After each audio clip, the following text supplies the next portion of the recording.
Selection Team, your success partner.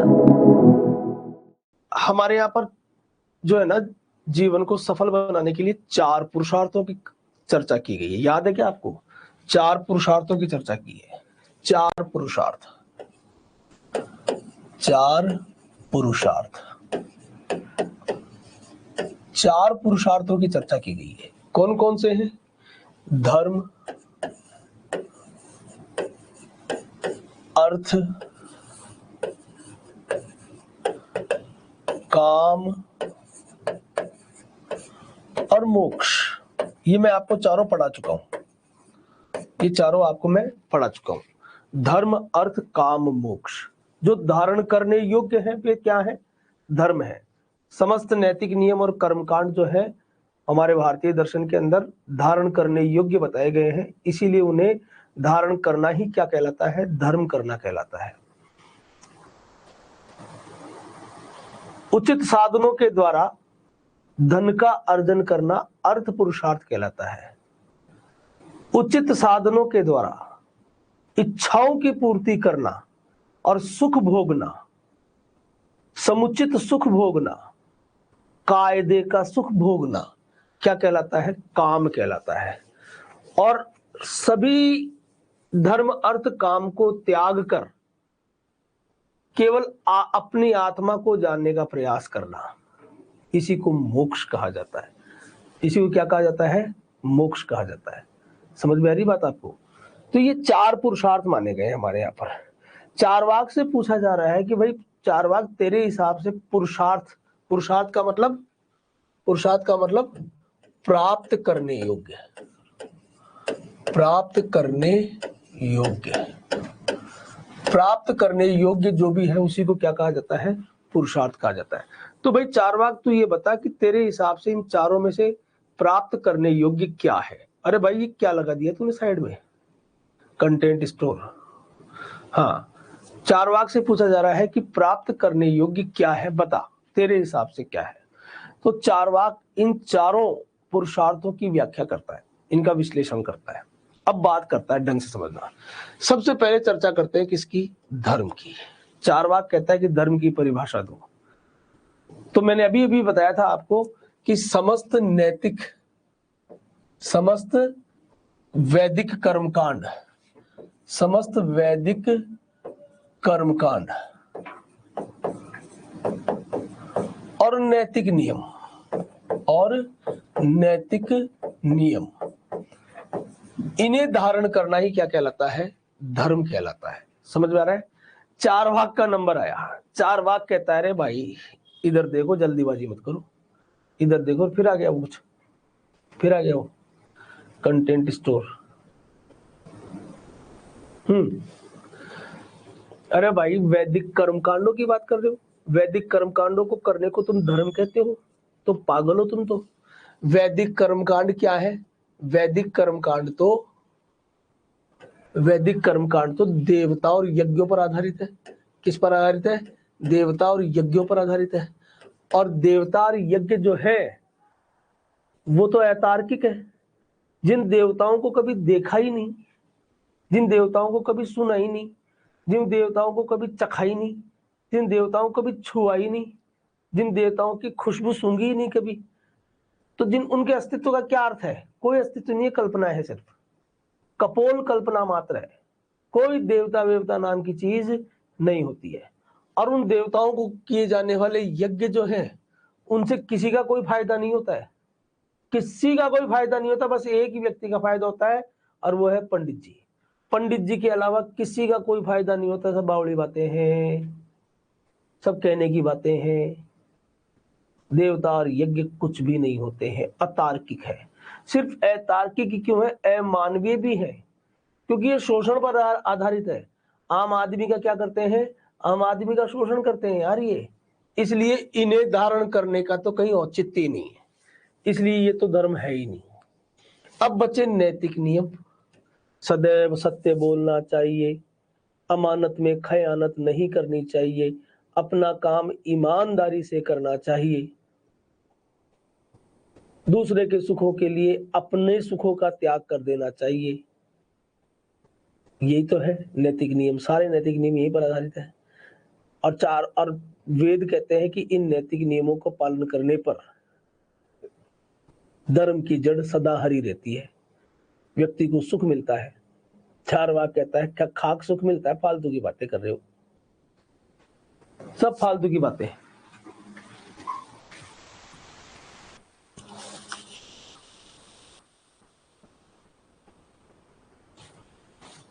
सब की सब क्या है, फालतू की बातें हैं, कुछ भी नहीं है। हमने तो बहुत सारे देखे हैं जो ईमानदारी का पालन करते हैं ना। रवि उसको गया कर कॉल।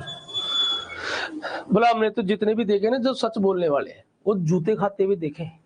जो आदमी सच बोलता है ना वो जूते खाता है। आजकल तो सच बोलने वालों को जेल बंद कर देते हैं यार। जो सच बोलता है वो थप्पड़ खाता है, और जो झूठ बोलते हैं, हाँ में हाँ मिलाते हैं, झूठ बोलते हैं, वो मालाएं पहनते हैं, स्वागत करवाते हैं, चुनाव जीत जाते हैं। जो लोग ईमानदारी से अपना काम करते हैं वो जिंदगी भर भूखे मरते हैं, और बेईमानी करने वाले ऐश करते हैं। सरकारी अलमारी में करोड़ों रुपए, 2.5-3 करोड़ रुपए, जिसमें से पुलिस ने जेब में और अंटा लिए होंगे। जिसने देखा ना उसी ने जेब में, उसी ने 2-3 गड्डियां उड़ा ली होगी उसके अंदर से, ठीक है ना। 2-2.5 करोड़ रुपए सरकारी अलमारी के अंदर, मजे करेगा पता नहीं कितने तो अभी रह गया, कितने ले जा चुका है। तो ईमानदारी से पढ़ रहे थे, ईमानदारी से तैयारी कर रहे थे, वो 70% लाके 60% लाके खुश हो रहे थे। और बेईमानी करने वाला पेपर चोर बिना तैयारी के 80% लिया है यार, पास हो गया। हमने तो बहुत देखे।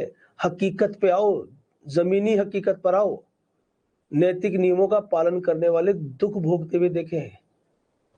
वो डॉक्टर जो ये सोचकर कि अंग्रेजी दवाइयां एक बीमारी को ठीक करती है, नई 10 बीमारी पैदा कर देती है, ये सोच के कम से कम दवाएं लिखते थे। उनके बच्चे गली गली के अंदर एसएसटी पॉइंट पे कई कहां पर कोई कहां पर है, कभी कौन सी कोचिंग में, कभी कौन सी कोचिंग में, फिलॉसफी पढ़वा लो, हिस्ट्री पढ़वा लो करते घूमते हैं। और जो डॉक्टर दिल खोल के दवाएं लिखते थे, साले एक बुखार हो जाए तो उसमें 10-10 दवाएं लिखते थे, 5-5 टेस्ट करवा लेते थे कमीशन के चक्कर के अंदर। उनके बच्चे आज अमेरिका और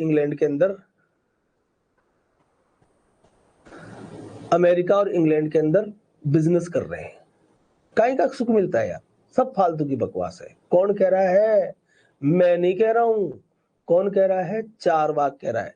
इसीलिए चारवाक कहता है कि नैतिक नियमों को भी धारण नहीं करना चाहिए। धर्म नहीं है नैतिक नियमों का पालन करना, धर्म नहीं है नैतिक नियमों का पालन करना। अतः परिभाषा के अनुसार धर्म पुरुषार्थ नहीं है। अब हम बात करते हैं किसकी, एक बार मोक्ष की बात करते हैं। मोक्ष किसे कहते हैं? तो मोक्ष में 2 चीजें आती है भाई, मैंने बताया था आपको। मोक्ष में 2 चीजें आती है। एक तो आती है दुखों की पूर्णतः समाप्ति, दुखों की पूर्णतः समाप्ति,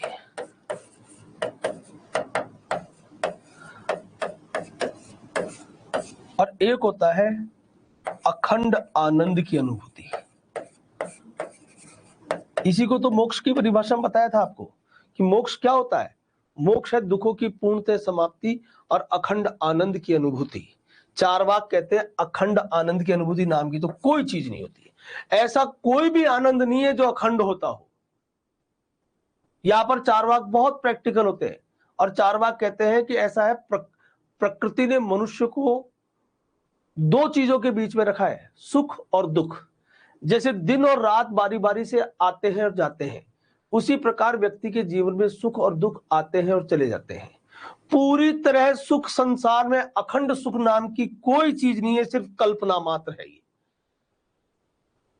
पंडित बेवकूफ बनाते हैं कि साहब ये करो और ये करो जिससे मोक्ष मिलेगा, और मोक्ष का मतलब होता है अखंड आनंद। अखंड आनंद कुछ होता ही नहीं है, सिर्फ कपोल कल्पना मात्र है। और अगर मैं दुखों की पूर्णतः निवृत्ति को मोक्ष मानता हूं। मोक्ष की दो परिभाषाएं हैं, दुखों की पूर्णतः निवृत्ति और अखंड आनंद की अनुभूति। अखंड आनंद की अनुभूति को तो चारवाक ने हटा दिया और दुखों की पूर्णतः समाप्ति को मोक्ष कहते हैं। यहां पर चारवाक थोड़ा सा रुक जाते हैं और चारवाक कहते हैं हाँ ठीक है, कोई बात नहीं, ठीक है, मान लेते हैं, परंतु यह भी समझ लेना कि दुखों की पूर्णतः समाप्ति तो केवल एक ही कंडीशन में होती है, और वो किस में होती है? मृत्यु की अवस्था में होती है। हमारे सारे व्यक्ति के सारे शारीरिक मानसिक जितने भी कष्ट हैं, वो सब कष्ट कब खत्म हो जाते हैं? कब खत्म होते हैं वो कष्ट? जब मृत्यु हो जाती है। इसलिए मृत्यु ही मोक्ष है। इसलिए मृत्यु ही क्या है? मोक्ष है। अर्थात इंग्लिश वो कहते हैं संस्कृत में मरणमेव अपवर्ग है। मरणमेव अपवर्ग है। अपवर्ग का मतलब मोक्ष ही होता है। मृत्यु ही क्या है? अपवर्ग अर्थात मोक्ष है। लेकिन क्या मृत्यु प्राप्त करने योग्य है? क्या मृत्यु प्राप्त करने योग्य होती है क्या? किसी कोई व्यक्ति आपके पास आए और ये कहे कि यार अपने दुख रोए, अपने दुखड़े रोए कि यार मेरे ये भी दुख हो रहा है, ये भी दुख हो रहा है, ये भी दुख हो रहा है, तो क्या आप उसे ये सलाह दोगे कि ये बेटे ये सारे दुख समाप्त हो सकते हैं एक ही तरीके से, कि तू मर जा? क्या मृत्यु प्राप्त करने योग्य है? क्या मृत्यु जीवन का लक्ष्य हो सकती है? क्या मृत्यु प्राप्त करना जीवन का उद्देश्य हो सकता है क्या? और पुरुषार्थ का तो मतलब लक्ष्य उद्देश्य ही होता है। मृत्यु प्राप्त करने योग्य नहीं होती, इसलिए मोक्ष भी पुरुषार्थ नहीं है। अब बचे दो। अब नंबर आता है काम का। काम का मतलब होता है इच्छा, और इच्छा की पूर्ति से मिलता है क्या? सुख।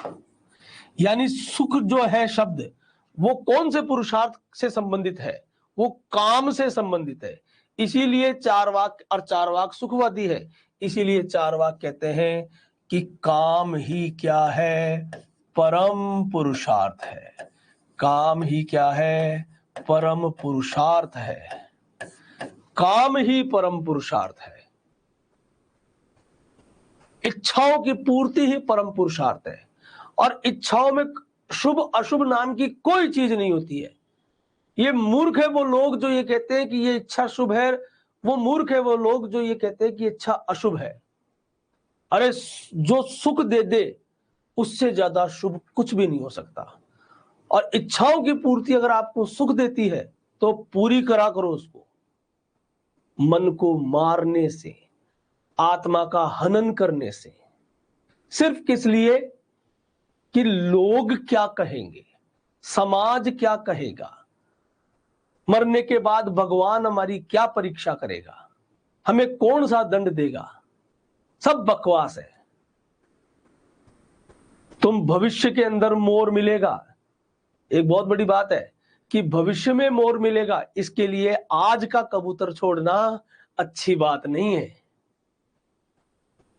भविष्य में सुख मिलेगा, इसके लिए आज दुख भोगूं, ये उचित बात नहीं है।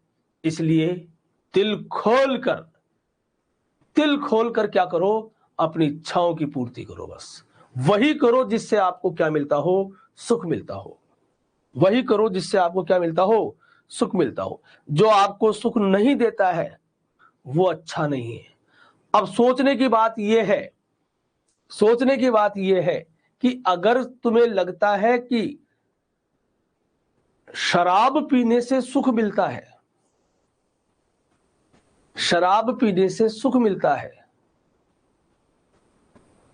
तो शराब पीना आप। लेकिन ये सोच लेना कि शराब, ये जरूर ध्यान रखना कि शराब आपके शरीर को स्वस्थ करेगी या निर्बल करेगी, क्योंकि स्वस्थ शरीर ही सुख प्राप्त कर सकता है। बीमार शरीर कभी भी सुख प्राप्त नहीं कर सकता है। इसीलिए चारवाक कहते हैं थोड़ा ढंग से सुखवादी बनना। सुखवादी बनना भी इतना आसान नहीं है, क्योंकि वो सब चीजें जो सुख देती है उनको समझना जरूरी है कि वो वास्तव में सुख भी देती है या नहीं देती है। चारवाक ने बहुत स्पष्ट कहा है कि आपकी इच्छाओं की पूर्ति करो जो आपको सुख देती है, उन इच्छाओं की पूर्ति करो। अब यह आप तय करोगे कि कौन सी चीज आपके लिए सुखकारी है और कौन सी चीज सुखकारी नहीं है। समझ में आ रही बात आपको? इसलिए काम ही परम पुरुषार्थ है। और इच्छाओं की पूर्ति के लिए धन चाहिए। इच्छाओं की पूर्ति के लिए क्या चाहिए रे भाई साहब? धन चाहिए। और धन प्राप्त कर, धन ही क्या कहलाता है? अर्थ कहलाता है। गर्मी इस भर जून की, मई जून की गर्मी 43-44 डिग्री टेम्परेचर के अंदर आपको सुख से रहना है, सुख से रहना है तो एसी लाना पड़ेगा। पर एसी लाने के लिए आपके पास क्या होना चाहिए? पैसा होना चाहिए। अगर आपको बिना पैसा कमाए भी अगर आपको सुख मिल रहा है तो पैसा कमाने की कोई आवश्यकता नहीं है। ध्यान रखना, चारवाक ये नहीं कहता है कि पैसा कमाना जीवन का उद्देश्य है या परम उद्देश्य है। चारवाक यही कहता है कि वही पैसा काम शुभ है, वही पैसा प्राप्त करने योग्य है जिससे आपको सुख मिलता हो। जो पैसा सुखकारी है ही नहीं, ऐसे सुख, ऐसे पैसे का, ऐसे धन का कोई महत्व नहीं है। इसीलिए चारवाक कहते हैं कि धन पुरुषार्थ तो है लेकिन साधन पुरुषार्थ है। कैसा पुरुषार्थ है? साधन या सहायक पुरुषार्थ है। साधन या सहायक पुरुषार्थ है। साधन या सहायक पुरुषार्थ। देखो कितनी बढ़िया बात की है, कितनी बढ़िया बात की है कि अगर कोई पैसा, वो सोना ही किस काम का जो आपके कान काट दे यार। किसी महिला को जितने भी गहने, महिलाओं को गहने बड़े प्रिय होते हैं, आभूषण प्रिय होती है महिलाएं, परंतु जितने भी प्रकार के आभूषण, रितु गांधी, जितने भी प्रकार के आभूषण मार्केट में अवेलेबल है, वो सब आभूषण अगर तेरे को पहना दिए जाए तो तू चल भी नहीं पाएगी। और फिर तेरे पीछे शेर लग जाए, कुत्ता पड़ जाए, तू सोच के देख। कल्पना करो कि हमारे शरीर पर 50-60 किलो का सोना आभूषण सहित पहन लिया अपन ने, और फिर पीछे कुत्ता लग जाए, शेर पड़ जाए,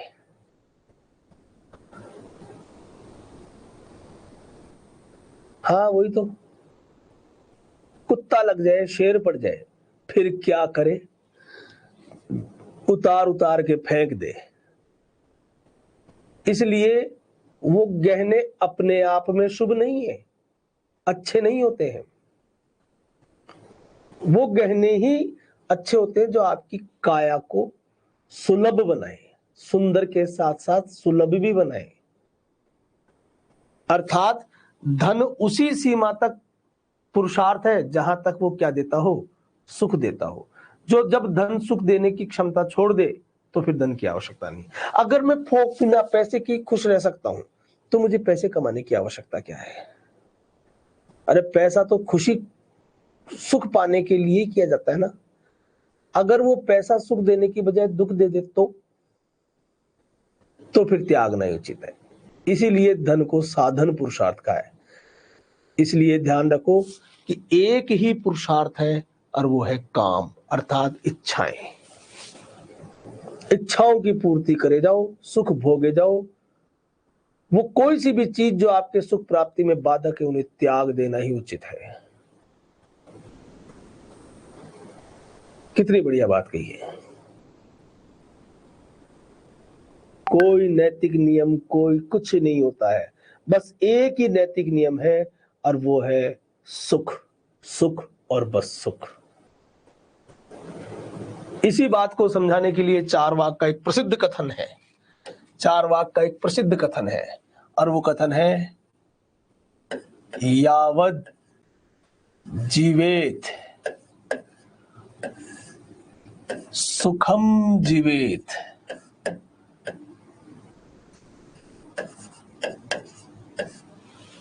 यावत जीवेत सुखम जीवेत ऋण कृत्वाम ऋण कृत्वाम घृतम पिबेत।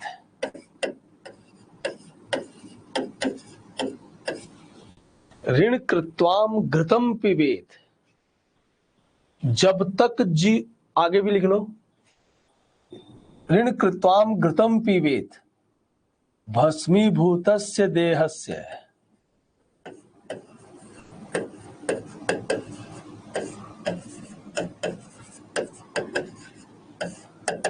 भस्मीभूतस्य देहस्य पुनरागमनम कुतो।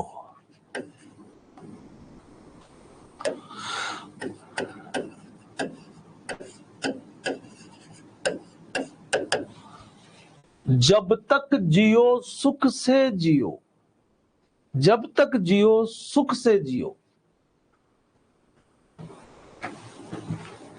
सुखी जियो। जीवन कैसा हो? सुखी हो।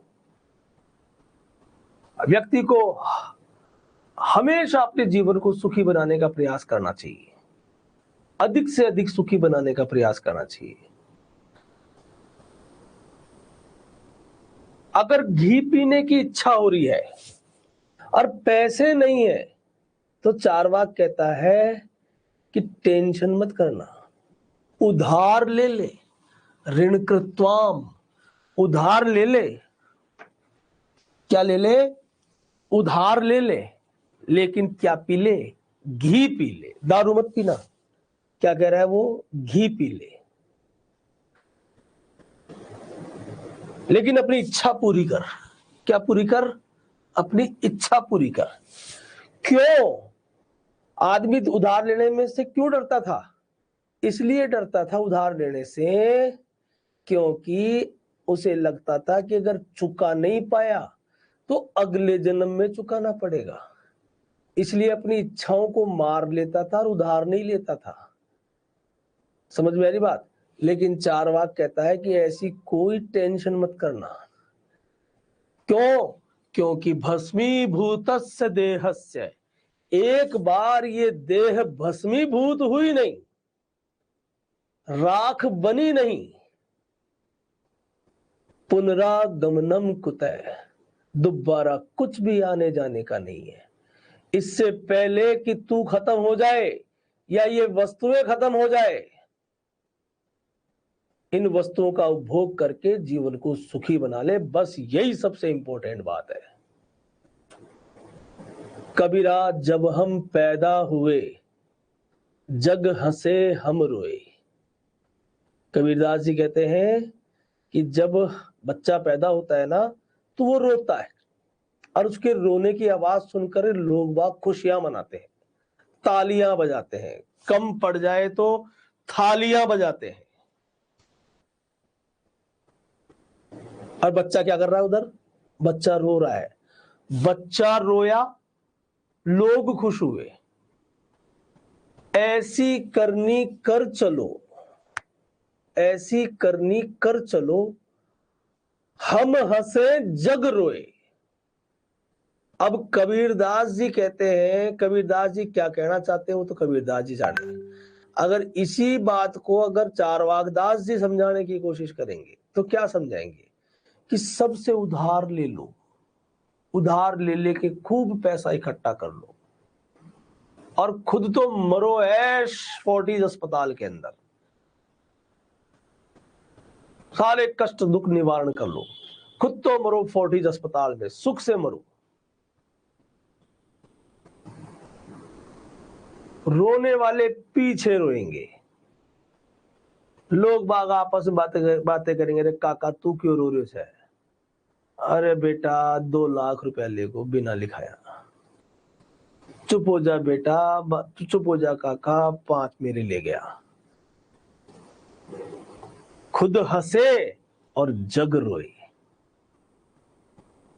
बोलो अब तुम बताओ मुझे, क्या ये चारवाक का जो सुखवाद है, क्या ये सही सिद्धांत है? क्या आंसर दो। क्या चारवाक जो कहता है वो सही है? क्या क्या ऐसा करना चाहिए? क्या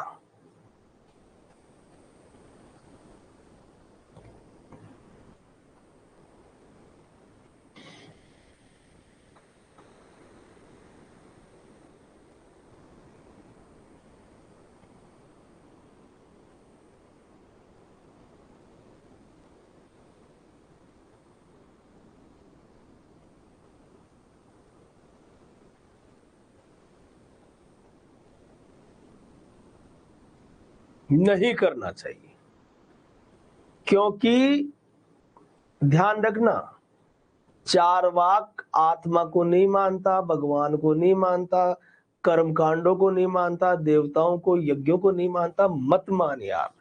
चार्वाक की जिंदगी की सबसे बड़ी गलती क्या हुई है कि वो किनको नहीं मानता यार, वो नैतिक नियमों को ही नहीं मानता है। नैतिक नियमों को ही नहीं मानता है यार। अरे नैतिक नियमों को अगर जीवन में से हटा दिया जाए तो इंसान में और जानवर में कोई अंतर ही नहीं रह जाएगा यार। रह जाएगा क्या कोई अंतर? बस चार्वाक अपने सुखवाद को स्थापित करने में ये भूल गया कि उसने मनुष्य को पशु की श्रेणी में लाके खड़ा कर दिया यार, पशु बना दिया। सोच के देखो कि अगर एक ही वस्तु है और हर व्यक्ति उसको पाने की कोशिश करे, चार्वाक के नियम के हिसाब से तो यह है कि उस वस्तु, अगर वो वस्तु सुख देती है तो सबको उसे पाने का प्रयास करना चाहिए। अराजकता हो जाएगी, फिर तो जिसकी लाठी उसी की भैंस हो जाएगी। अर्थात चार्वाक का जो ये नैतिक सिद्धांत है, अगर इसे हर व्यक्ति अपना ले तो इस संसार में ज्यादा दिन ये सृष्टि चलेगी नहीं। आज यही तो चल रहा है यार, आज यही तो चल रहा है। भौतिकवाद इतनी ऊंचाइयां छू गया कि आज सब नैतिक नियम सब धरे के धरे रह गए। नैतिक नियमों की बात करने वाले को मूर्ख समझा जाता है। भ्रष्टाचार सदाचार बन गया, डर खत्म हो गया मन में से। न ईश्वर का डर है, न नैतिक नियमों का डर है। बस वही बात है कि सब नैतिक नियमों को ताक में रख दिया जाए अगर सुख की प्राप्ति होती है तो। इसलिए चार्वाक का ये सुखवाद जो है, ये भारतीय दर्शन का कोई भी सिद्धांत से स्वीकार नहीं करता। समझ में आ गया क्या? कोई प्रॉब्लम? No problem.